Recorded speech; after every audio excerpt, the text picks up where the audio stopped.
Et lorsque cette énergie est devenue scindée en deux, est devenue pensée-énergie, eh bien, il s'est produit un conflit de volonté.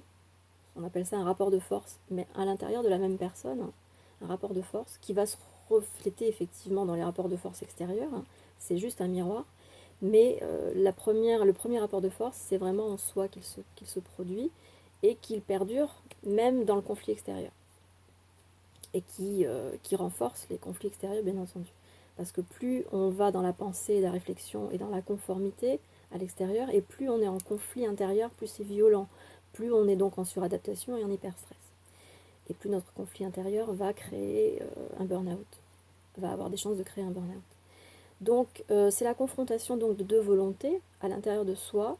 La volonté de la pensée, donc qui est dans la volonté du conformisme, c'est-à-dire je veux plaire aux autres, donc je veux ma voiture, je veux ma maison, mes enfants, et puis mon petit statut social, et toutes les petites volontés, les sous-volontés qui vont dans ce sens.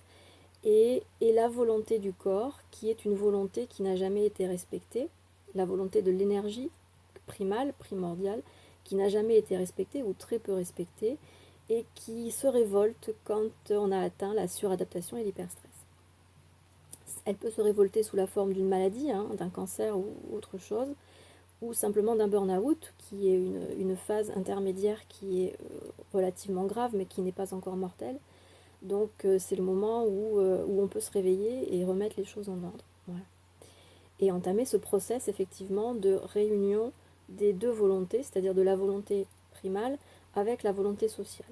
Parce qu'effectivement, on ne peut pas rejeter la volonté sociale et puis se mettre en marge de la société. Il faut quand même continuer. Parce que le process doit se faire dans la personne.